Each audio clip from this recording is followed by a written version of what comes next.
Hello guys, welcome back to Gluten-Free Good. Today we're diving into the kitchen to whip up a crowd pleaser, gluten-free salmon Wellington parcels. Trust me, your taste buds are in for a treat. Before we get started, make sure to hit that subscribe button and ring the bell to never miss out on delicious recipes. So let's jump right in.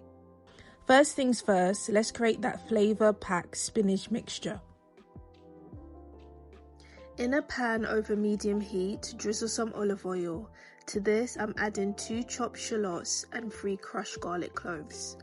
I'm going to allow this to cook down until the shallots are soft and turns opaque. It's important to stir continuously so the garlic doesn't burn. Now I'm going to add some spinach and fold in the shallots and garlic while the spinach cooks down.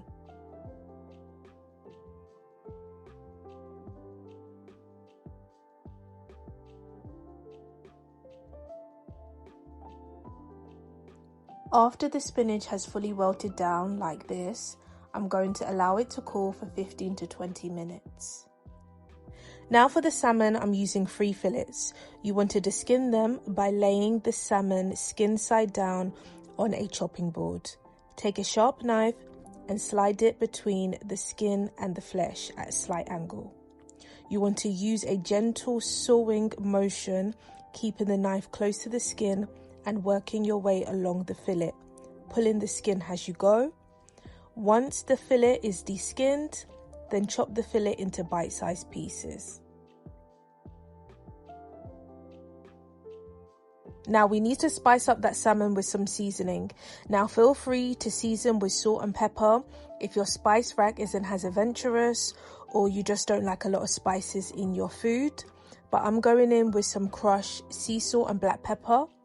To this I'm adding some Cajun seasoning, some complete seasoning, and some adobo seasoning. All the seasoning I'm using is by Buttery because their seasonings are gluten-free. Now I'm just using my hands to massage the seasoning into the salmon bites, and then I'm going to place it in the fridge while we work on our pastry. For the pastry, I'm using 2 JustRol gluten-free puff pastry sheets. You want to unroll the gluten-free puff pastry sheet on a clean surface carefully so it doesn't break. I'm sure you can see a few cracks on my pastry sheet. If this happens, do not worry. What you are going to do is grab a rolling pin and gently roll over that cracked area. Then use your fingers to press and smooth the cracks together to ensure a smooth surface area. I'm taking a sharp knife and cutting horizontally across the pastry sheet, creating 2 rectangles.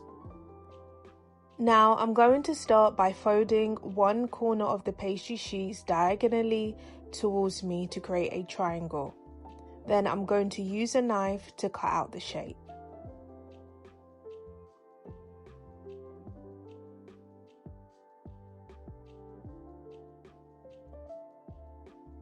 I have some rectangle pieces of pastry that are not big enough to fold into a triangle.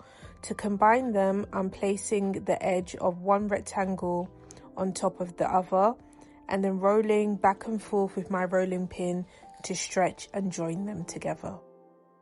I am going to take 1 square pastry at a time and use a rolling pin to stretch it out.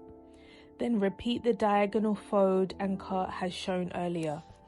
This step is important because the pastry is thick and needs enough room for the filling.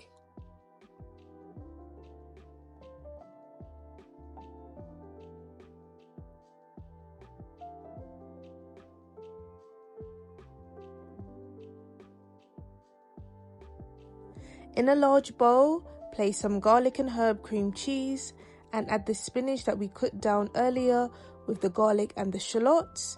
Then mix everything together and set aside.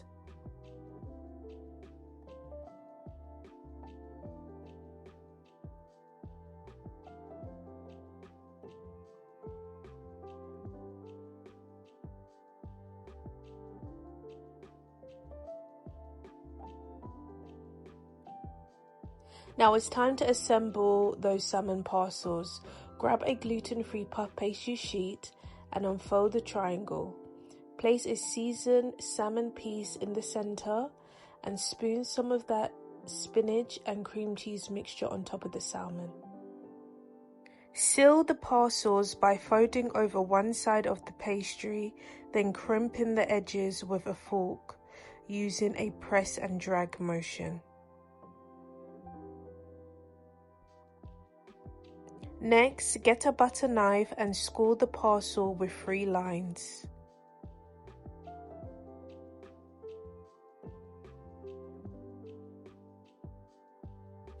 Once all your parcels are completed, line them on a baking tray with parchment paper and brush them with some melted butter.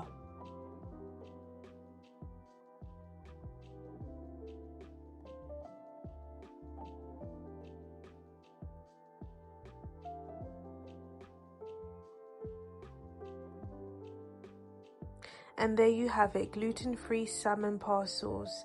This is definitely a recipe you should try if you're having a small intimate party, or you could enjoy it with a side of mashed potatoes, which is my fave. But I hope you enjoyed this video. Give it a thumbs up, share it with your friends, and comment below with your thoughts. Don't forget to subscribe for more recipes, and I will see you in the next one. Bye.